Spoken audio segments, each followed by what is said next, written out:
Hi, welcome to this important webinar relating to decision making in leadership. And today we want to look at leveraging behavioral intelligence. I'm Trevor E.S. Smith. I'm with the Success with People Academy. And with me is Doreen Dietrich, one of the graduates of our Certified Behavioral Coach programs. And we're going to explore this important challenge that we have, which is how do we make correct decisions in the heat of tension and pressure, the need to get the desired results. So, as you see here, we're saying the quality of your leadership depends on the quality of your decisions. So, we want to look at this whole issue then of decision making. And we want to look at it from a behavioral perspective. And it matters because you're going to be judged on the basis of the decisions that you make. The decisions are not just about data, how we, look at goals and so on. Decisions are also shaped by behavior, by context, and by pressure. So we want to look at this whole issue then of behavioral intelligence and how that would help us to understand how and why we make decisions the way we do. So fasten your seatbelts. We're going to go relatively quickly. I just want to put in a little bit of housekeeping as well, that this is an interactive session, but I don't want a sermon from your side. I have some content that I want to get through. And towards the end, I want to share with you our breakthrough DISC AI Coach app. I want to give you a brief insight and invite you to test drive the app towards the end. But let's go with what is here. So this issue of behavioral intelligence, we want to look at it from a sort of different perspective. And basically, at the core, it is about how we understand ourselves first. I think we need to sort out ourselves first before we can sort others out.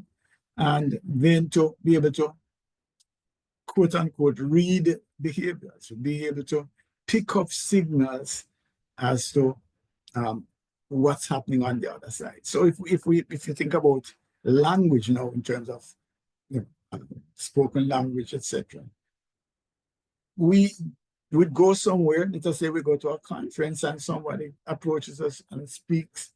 We can pick up whether they are speaking. Usually we can know whether they are speaking our language or not. And sometimes, depending on our level of sophistication, we can know whether it is French, Spanish, or whatever. So sometimes it escapes us and we don't know what language it is. But that's basically what is happening behaviorally. We need to get to a place where we understand a framework, and the framework that we use is the DISC framework. And we actually have a model that we have developed around it called discerning communication. And if you're exposed to DISC, you would know that it's dominance, influence, steadiness, and conscientiousness. So we look at the 4 approaches. We like to talk about 4 toolkits, 4 different bags of behaviors that we use to navigate through life. And some of us have a preference for 1 or 2 of the toolkits, and we're not so comfortable using some of the others. Those languages are foreign to us. All right. So when we use this framework, our model, the discerning communication model, it enables us to adapt our leadership so we can make right decisions by choosing the right toolkit, the right style, and by understanding the stakeholders and the circumstances. I put in not only the stakeholders, but the circumstances, because under different circumstances, you might be required, really, or it might be advisable for you to look to certain toolkits. For example, one of the things that we would say, if you are in battle, You know, if you're on the front, war front, you know, fighting out there, there is going to be a tendency for you to use more dominance, for example, as against more steadiness. You know, you might not have as much time to ask questions and to get feedback and to have consensus. You might need to be more direct, and so on. So the situation also matters. So audience and situation matters. All right. As I mentioned, this is kind, you know, interactive-ish. So at any point in time, you can ask or share. All right. So one of the challenges that we have then is to make decisions in tough situations. And we have challenges. One of them could be this speed. We have a dynamic as whether we go for speed or whether we go for accuracy. Of course, balance would be great, but that's not always possible. All right. So sometimes one of these areas take priority. All right. So there's a speed versus accuracy. And then also our mindsets, our philosophy, our preferences will drive which ones we choose. So what I've put, I'm not sure how many people are comfortable with or know about DISC, but this is a DISC framework. So the red zone is the dominance, the yellow zone is influence, or inducement is what Jung used. The green zone is steadiness, and the blue zone is conscientiousness. And so if we look at it, when we come to speed versus accuracy, there's a tendency for dominance and influence to go for speed, whereas steadiness and conscientiousness would tend to go for accuracy. So that's the dynamic. So again, if you're looking at a team, you could see the tension from between the right side and the left side. When it comes to emotion and objectivity, and when we're talking about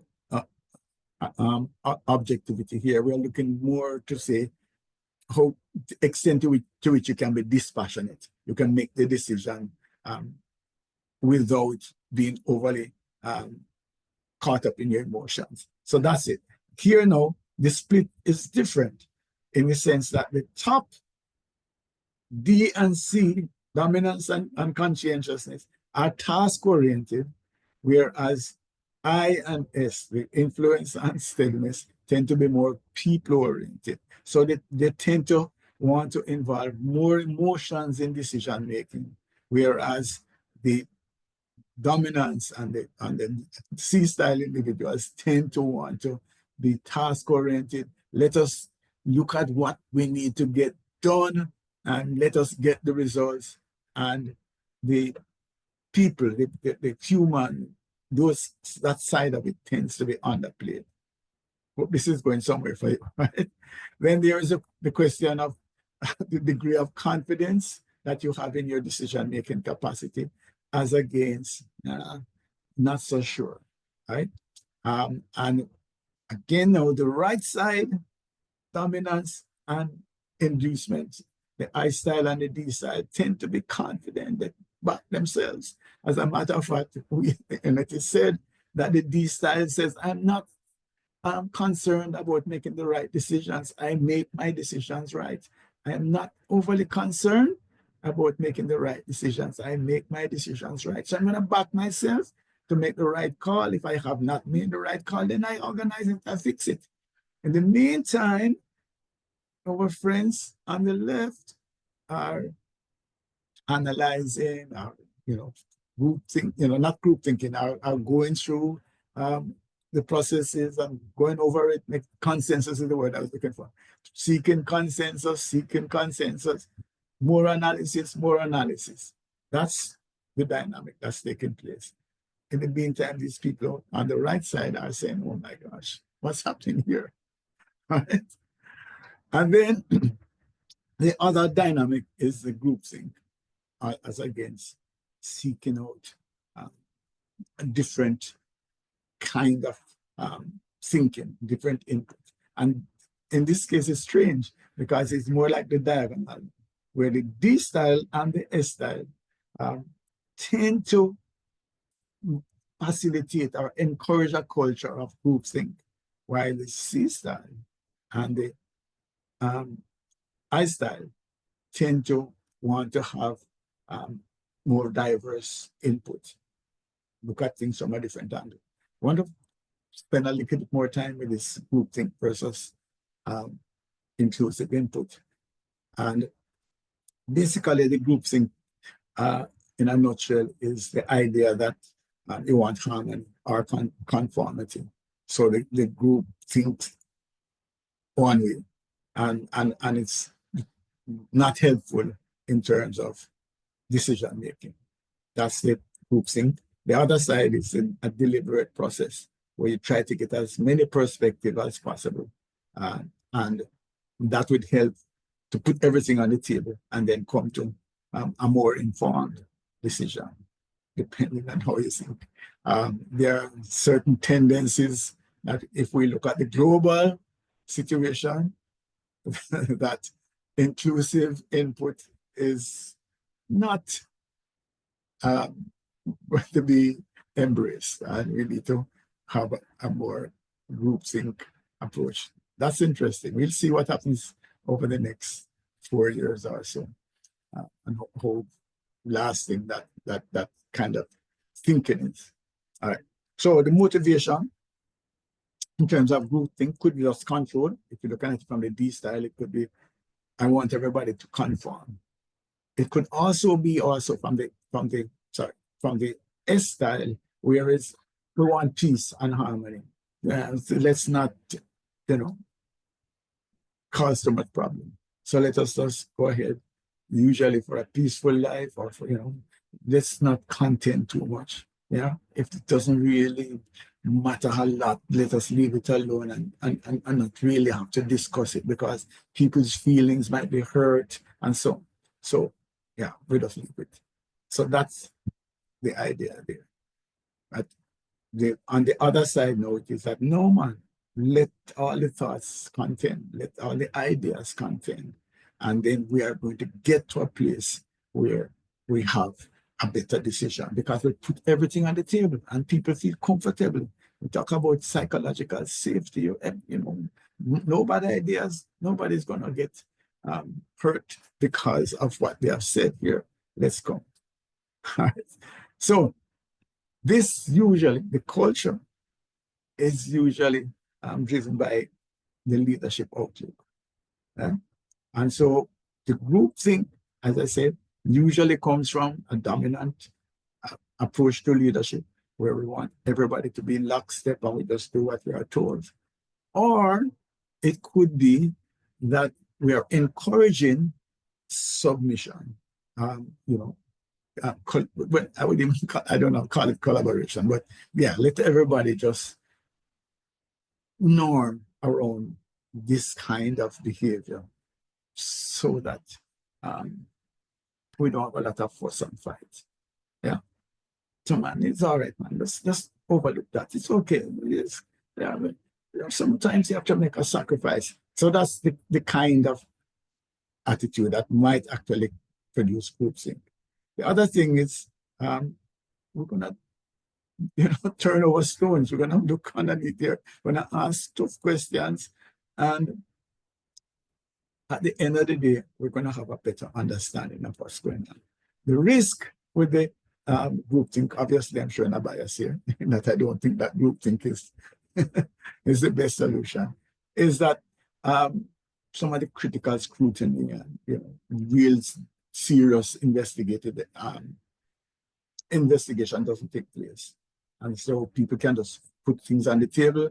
Nobody questions it, nobody challenges it, and it just stands, whether it is factual, whether it is beneficial or not. On the other side, the decision making might be slower. So sometimes people will point to the paralysis of analysis and all of that kind of thing. Forever seeking consensus. Yeah, that's there, and so that's a risk. But at the end of the day, hopefully, you get better decisions if you have the opportunity to wait. And then outcomes would be then, in my biased opinion that the group thing gives you flawed decisions, whereas the inclusive approach, encourages people. So the more inclusive it is, and the more people get used to the idea that they can in fact share and ask questions, it's the better the system will work. Yes? Hopefully this makes sense. All right. So we want to look at DISC a little bit deeper as we look at the behavioral styles. Remember, dominance, influence, steadiness, and conscientiousness. That's the DISC. And the D style, the dominance, decides quickly and very focused on outcomes and control, and not as driven by the people issues. I'm not saying it doesn't get. I'm just talking about the emphasis. Emphasis is let's get it done. And if we get it done, then of course the people will benefit. But we don't want to start by focusing on the people thing first, and then we don't get what it is that we need to get done. Yeah. I style, intuitive, creative, wants consensus, believes that if we rally the team together, we can achieve a lot more. So the focus then is on this motivation, this engagement, this selling of the ideas to say, hey, let's buy in here and rally around this. Yeah? So people come first in that. Yeah. If we can rally the people, get them excited first, then it don't matter what the task is, we can get the task done. All right. The same, similar. It's not the same level of excitement and enthusiasm, but the S also believes that there's power in the team. And if we can sit down, work out what it is that we want to do, bring everybody on board, have them understand their role, have them understand what it is that we really are doing. And if they have challenges, we sit down patiently and get them, because once we get everybody up and running, then we can achieve great things as well. So the focus is to make sure that people are comfortable in the space, know what it is that they are doing, know what it is that we are doing, and have bought into the idea. And the C style is more analytical. What it is that we need to do. We just look at ways in which we can get in. Has this been done before? Can we collect more data? So it is really data driven. At the end of the day, what it is that we do is based on this information that we have collected. If people are key to the thing, well, okay, that will be shown up in the data. But what we want to do first is to research and analyze and see how things are done. All right. So in terms of now how to use this, we need to understand these different perspectives that are coming to the table. So if we want to get decisions done, if we want to delegate, if we want to collaborate, we need to know what's happening with the participants, or the people, the stakeholders. We have to speak to each one of these. That, even if somebody's not physically there, we need to know that this is an area that needs to be addressed. So this is important for us to know. All right. So one of the things that we're going to do if we're going to make better decisions then is to look at cues. I like to think of triggers and cues, because those are things that we use to stay safe in life, by the way, or to get things done. Yeah. My favorite one would be, if we have hung out our laundry, we tend to know when it's going to rain. And so we have to be conscious of cues and triggers and these things as we go through life. And there are behavioral cues. When I share somewhere in 10 seconds or so, that are related to each one of the styles. So whether the style tends to move towards more fight and flight, or freeze, or connecting with others, all of that is, we can pick up signs and we can know then how to respond And we can then regulate our emotions. Not going to spend a lot of time on the regulating that instruction, our emotion, but let me just share some basic techniques. Some of them is with what is called the box breathing approach. So, you're in that high pressure situation. Maybe you need to stop for a while. I don't know if you are aware of the, different people have different numbers that they use. I like 4-6-4. So you inhale, do the count of 4, you hold the breath for count of 6, and then you exhale for 4. And you do that a few times. What that does is to calm you down and to reduce the level of cortisol in your body and allow the rational part of your brain to function more effectively. So that's one idea. We could also, move from the amygdala to the prefrontal cortex by asking kind of what questions, so that we function in terms of not so much why, which includes now the intention and emotions, but what is it that we're doing? So those are things that we can do to actually break the tendency towards moving to emotions and to be in a tizzy and be calm and collected. So there are a number of things, but you can just look at how you can actually break the cycle and be able to think more rationally. We're more focused on the behavioral style. So we want to look a little bit at how you communicate differently to different styles so that your decisions are made better and land better as well. All right. So here are some stress responses by various styles. So the D style, let us look at a trigger. So you're in a situation where the problem is loss of control. Somebody is messing up. The system isn't working right. Or I am feeling.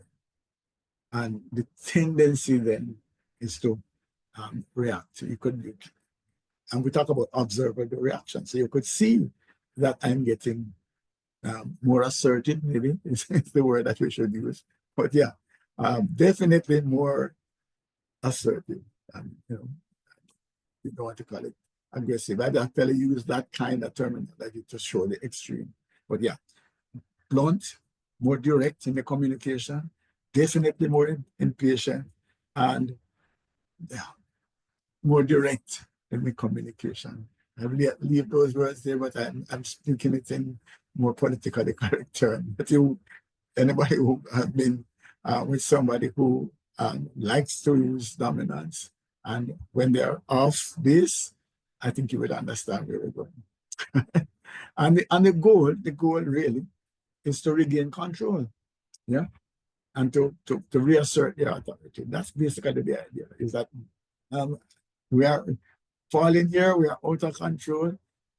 Let me go to my default. That's what happens when people are under pressure. They tend to go to their default, and the default. That's why we're talking about this style dominance. Be in charge. Take charge of the situation. Yes. Right. So that's the D style response, and you can actually identify then that under stress, this is likely to be a response. So if you have your team, you're working with your team, you know, and you can hear when Trevor starts to speak a little bit more, or when he's snapping at people, etc. You can understand that the stress is getting to him, etc. And maybe you have methods then that you could apply to say, okay, this is what is happening. How do we de-escalate this? Because it's going in the wrong direction. All right. Again, hopefully this is going somewhere for you. The I style, outgoing, people orientation. That's the I style in influence or inducement. We could look at a trigger, whether it is isolation, lack of recognition, people are not taking on their ideas, rejection, anything. All right. The response to that tend to be to talk a lot more, communicate a lot more, try to seek engagement. So yeah, blah blah blah. It's gonna go on because the whole idea here is that I need to restore connection. I need to have social harmony. So I'm gonna go all out to fix the situation. It's a completely different approach for somebody who might feel, okay, let me withdraw. Let me totally withdraw if this is how you feel about me or this is what is going on here. I'm just going to go away. No, iStyle wants to get back in connection. And so they overdo then the talking and the connection and whatever it is. The S-Style change, unplanned change. Last week we come here, this was where the goalpost was. Today it's over here. Confrontation, uncertainty. Nobody knows what is happening. Asking questions, nobody knows. Yeah, that is not comfort zone for S-Style individuals. And so their response would tend to be, let me step back a little bit. Let me slow down. And we're making the decisions. Right? I don't want to have any fuss with anybody. I'm just going to step back and observe. What it is here, safety, stability. In my little quiet step back place, I feel safe. I'm not putting my head out there. I'm not risking saying the wrong things. I'm not going ahead. I'm making decisions that are not right. If I just stop and wait, life is going to be better. At some point in time, something will unfold and we can move forward. All right. So we understand that. Again, we can know then that when you see the withdrawal coming place, when you see that they're not committing to anything, etc., you know, again, the tension is there. How can we de-escalate that? For the C-Style, chaos. We plan to do this. Nobody's following the plan. Yes. And how am I to make a decision on this when there's no data? Where's the evidence? Where is it? I can't make a decision on this basis. So that's part of where it is. What they do then is that they retreat into data. I need to get evidence. I need to go and research. I need to find out more. And the C-Style, unlike this style, will actually be critical. The C-Style have no problem at all in coming and saying, hey, you're messing up, or this is missing, or you don't see that this is out of place. Why don't you fix this? Right? And I write them long memo to let you know that now here are the problems that I've identified. Okay. What is the objective? They want clarity, they want structure, they want accuracy, they want accountability. So those are some of the things. If you understand this little framework here and the triggers, the observable reactions also that you can see, you can take steps then to ameliorate the situation. Yeah? Okay. So basically then, if you look at the team split, the basic summary would be that the D-Style wants fast action. They want immediate results. They want instant coffee. They don't want percolated coffee. Right? They want to move forward. The I-Style wants consensus, wants people to buy in and rally around the decision. Everybody feels good about it. Yeah, let's go. S-Style really wants to talk a little bit more. They want to make sure that everybody is on board, nobody is left behind, and that we have really given this matter sufficient discussion. You know, I don't want us to rush into anything. Once it is, let us talk about it and make sure that we are, you know, exploring all the possibilities. C-Style basically wants data, wants information. If you can give me information that supports what it is that we're doing here, fine. Without that, I don't know what to do. I can't necessarily buy in, you know, if I don't have the information. So the challenge then is that in order to achieve better decision making, more effective decision making, we have to take all of this into consideration. We have to look at all of these perspectives and try to see how we can bring them into the mix so that we can arrive at not only better decisions, but also um, get to a decision more quickly. Because we don't want to be dragging on, never ever getting there. So yeah, speed is important, you know, in terms of focusing on a result, what it is that we want to do. Speed is important. But we can't have just some of the people rushing forward and then we're leaving people who are not on board. So we definitely need to have some level of consensus.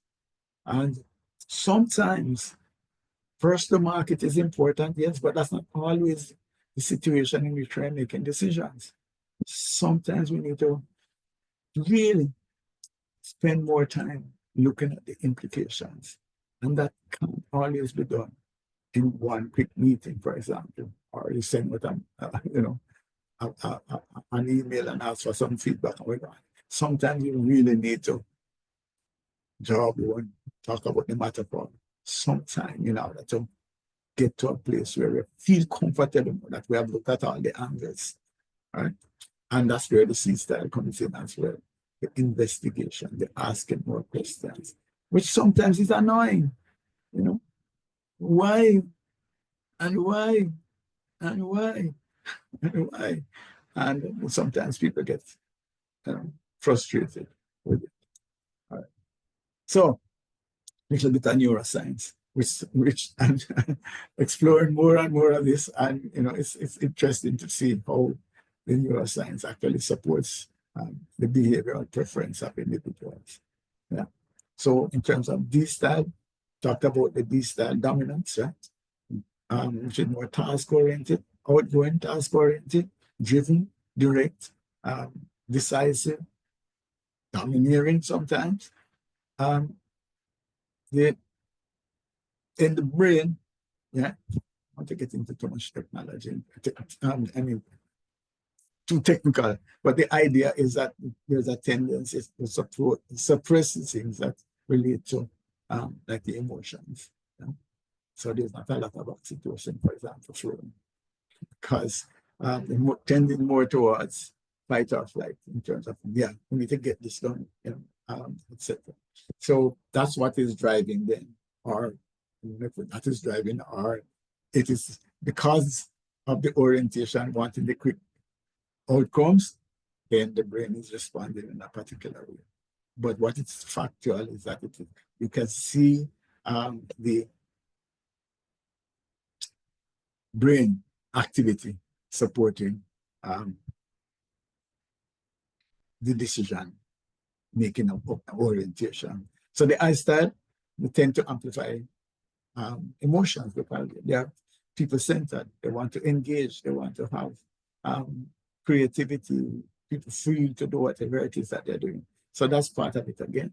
You could see that. The S style, bonding is a number one approach. People need to connect with people and be supportive, etc. So that will kind of stability of the team, and making sure that we understand every team member's need. And then the C style is analysis, data driven, very much at the rational side of things. Yeah, little kid there. Okay, so we want to look at a little approach that we have a 3-step formula, behavioral framework. And the whole idea would be to start by scanning, look at read the room, basically, read the room. And people will tell you that in terms of emotional intelligence as well. Who is involved and what are their behavioral cues? We looked at some of the behavioral cues. There are many, many that we can pick up in terms of how people are behaving. So we actually teach people to read those cues so you can identify whether somebody is using this style dominance or whether somebody is using inducement or steadiness or conscientiousness. We can pick that up, and we do that in training and coaching so that you can actually pick up even somebody you have never met in a conversation or even on a phone. Somebody's calling in to your customer service. You can actually pick up whether this is somebody you can ask to hold for the third time. You shouldn't do it anybody. But definitely with this individual, when you come back, you're going to hear dial tone because they're gone. All right, so that's what I'm saying to you. You can actually pick up cues and understand. So you need to be able to read behavioral cues and then use what it is that you have learned to decide on how it is that you're going to navigate this particular situation. So that's it. So you scan, you strategize then based on what it is that you have learned, and then you shape for your communication. Make sure that as you're going ahead, though, that you also adjust based on the response that you're getting. Remember, behavior is fluid. So somebody could actually start using one style, and as the conversation progresses, they actually shift their position and start to use another style, right? We want to have people understand that this behavioral style thing is not a one-time, whatever it is. So you have some people walking around and said, I did my disc profile and I'm a D. And the only thinking that they have in their mind is that they are D. It's not a prison sentence. It's not a bracelet. It's not whatever it is that it is. It is something. All it says is that at this point in time, you had a preference for using a particular behavioral style. And from that, you could actually move and use whatever style. There's a behavioral style that's best for every situation. And the more sophisticated you are, is the more you understand that you could actually seek out what is the best behavioral tool to use in this given situation. That's the idea. And so we should be flexible. As a matter of fact, we talk about flexing your style. So I might be D, but when I go and commiserate with somebody who has lost a family member, I need to be in an S. I need to be patient. I'm not going to go there and be looking at my watch every 2 minutes, etc. Better not to go. Yeah? So that's what I'm saying to you. We need to then have this idea. Let's read what's going on. This is the situation. Who are the people involved? What are the circumstances? What kind of strategy works best there? And then start to shift our approach to work best there. All right. So I mentioned, I wanted to show you, very proud of our work in terms of developing an app. It's not something that I would recommend to anybody. You see on TV, they're saying, don't try this at home. Well, the 2 years that we have worked on this thing is that don't try this at home. But anyway, the idea that we're suggesting in terms of enhancing your leadership would be to do a behavioral assessment. Right? If you understand yourself first, then you understand where it is that you can draw information from. All right. So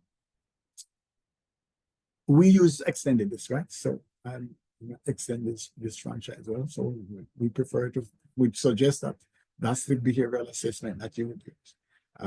It helps you then to get some granular information as to who you are, what are your preferences, and then we can indicate how do you react to respond to people. And we have now developed this AI coach, which actually uses your behavioral assessment. I'm going to show you that in a minute. And just in case you want to follow it, you can go to thisaicoach.successwithpeopleacademy.com. It's here, right on the screen, thisaicoach.successwithpeopleacademy.com. And there is a program where if you work with the app, you can actually access your behavioral assessment before you go into the coaching. And after that, you get this up while I'm speaking, right? So you do your behavioral assessment, and then you will actually be coached on the basis of your behavioral assessment. So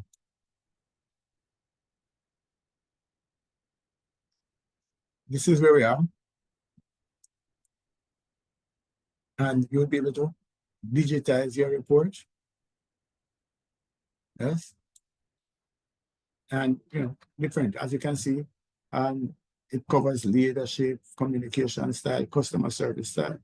And what we do here is that you can click on any competence. There's a Likert scale, and you can get granular text advice as to what are the challenges that you might face, what are the blind spots that you might face, etc. So that's one approach, one angle. Deep granular, granular stuff. One of the things that we're really proud about would be like our instant coach. What this is now, let us say that you're in a job, right? Or you have a meeting with somebody, or a new team member comes on, and you understand the DISC framework. You have your DISC approach, your DISC style. So let us say your style is, you have a preference for steadiness and conscientiousness, but you have to meet someone who has a preference for dominance. You could then actually go in and you can get some coaching that says, hey, look out for this, this is what to expect, etc.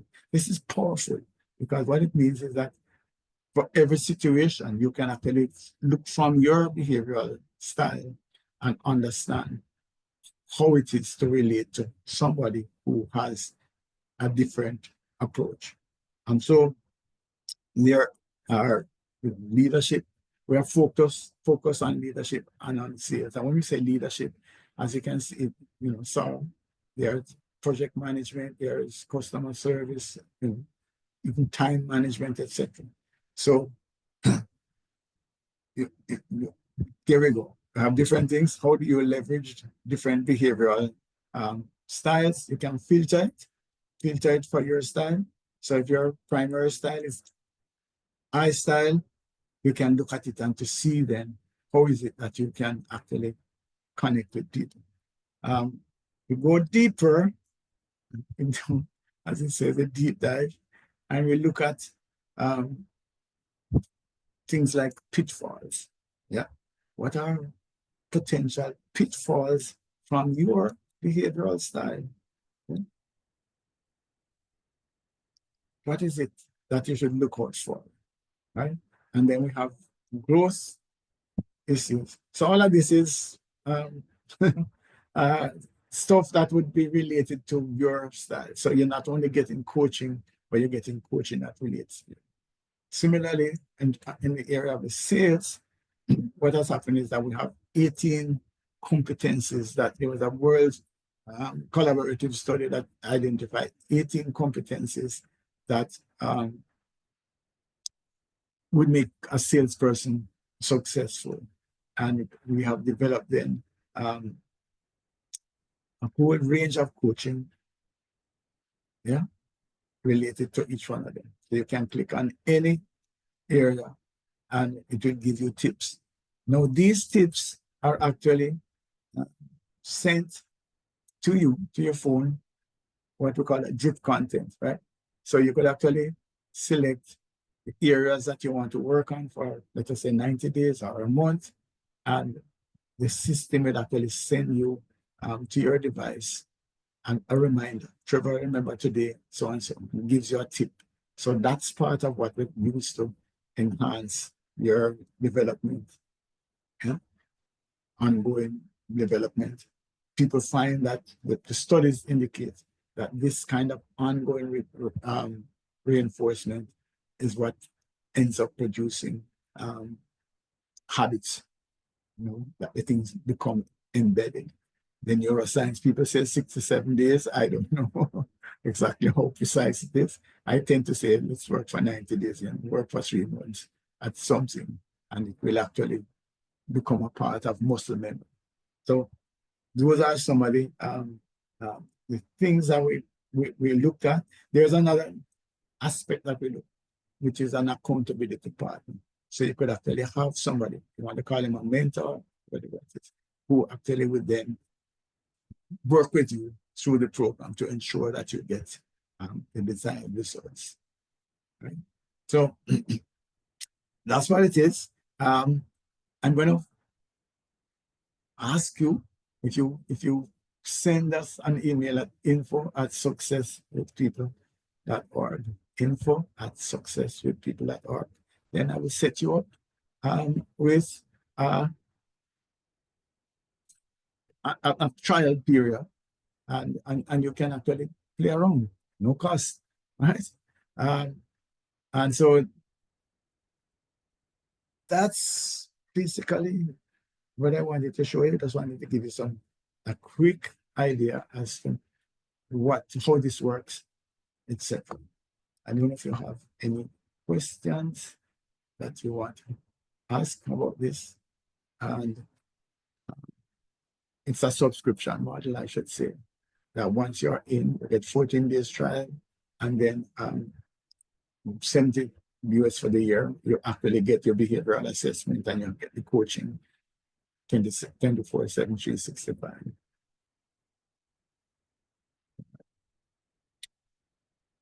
So,